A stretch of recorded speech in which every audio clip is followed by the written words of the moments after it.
नमस्कार दोस्तों, मैं राधा राजभर अपने YouTube चैनल पर आप सभी लोग का स्वागत करती हूँ। आज मैं एक बहुत ही सुंदर ललनवा विवाह गीत लेकर आई हूँ। चुटकुला ललनवा विवाह गीत है, ननद भाभी का नोक झोंक है। तो आप लोग सुनिए। भाभी जाती है पानी भरने के लिए, तो उसका राह रोका जाता है।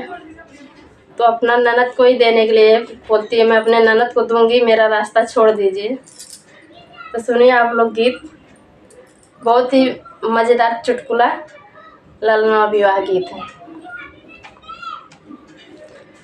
पानी भर गईनी हो ससुरु सगरवा, यार मेघवा छेकाई मोरी राह रे लालनवा। अरे मेघवा छेकाई मोरी राह रे लालनवा। छोड़ू छोड़ू मेघवा रे हमारी डगरिया, यार लाहुरी ननद तू है देवरे लालनवा। अरे लाहुरी ननद तो है देवरे लालनवा। एतनी बचन जब सुनलई मेघवा, यार छोड़ी दिहल हमारी राह रे लालनवा। यार छोड़ी दिहल हमारी राह रे लालनवा। पनिया जे भरी के घर के लवटनी, अरे मेघवा दुआरवा पे ठाड़ रे लालनवा। अरे मेघवा दुआरवा पे ठाड़ रे लालनवा।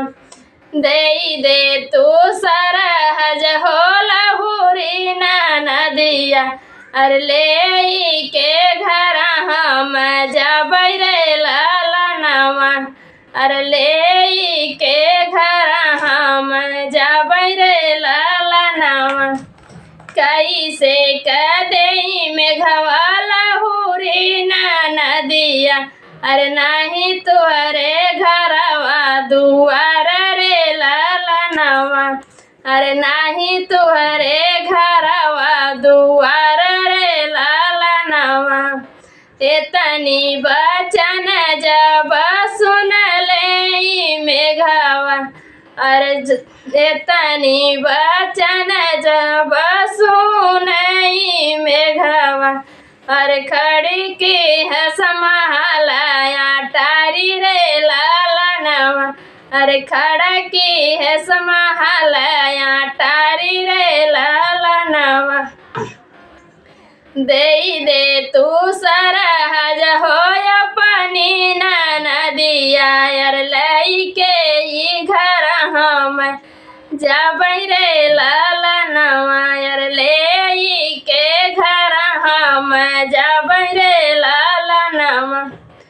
कैसे कदई मेघा लहुरी नदिया, अरे नाही तुहरे गाड़ी घोड़ा रे लालनवा। अरे नाही तुहरे गाड़ी घोड़ा रे लालनवा। एतनी बचन जब सुनई मेघवा, अरे लैया वही गाड़ी से घोड़ा रे लालनवा। अरे लैया वही गाड़ी से घोड़ा रे लालनवा। विदा करा मोरी सरहज लहुरी नदिया, अरे ले के घर हम जबै रे लालनवा। अरे ले के घर हम जबै रे लालनवा। एतनी बचन जब सुनली सरहज, अरे मेघा संग कैली विवाह रे लालनवा। अरे मेघा संग कैली विवाह रे लालनवा।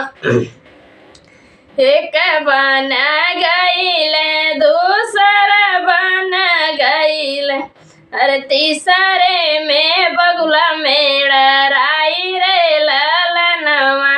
अरे तीसरे में बगुला मेड़राई रे लालनवा।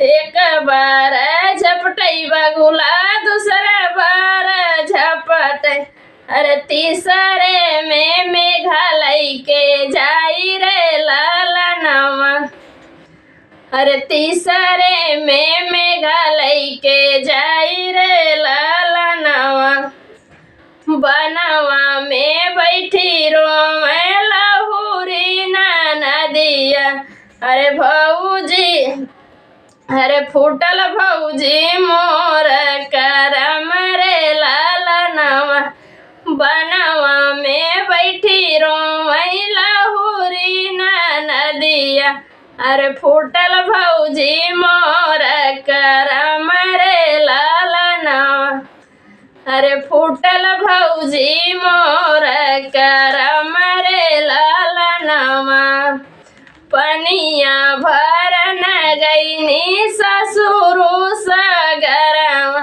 अरे मेघवा छे कई मोरी राह रे ललनवा, अरे मेघवा छे कई मोरी राह रे ललनवा। बहुत ही मज़ेदार गीत है, तो आप लोग फुल आज करके सुनिए, मज़ा आएगा इस गीत में।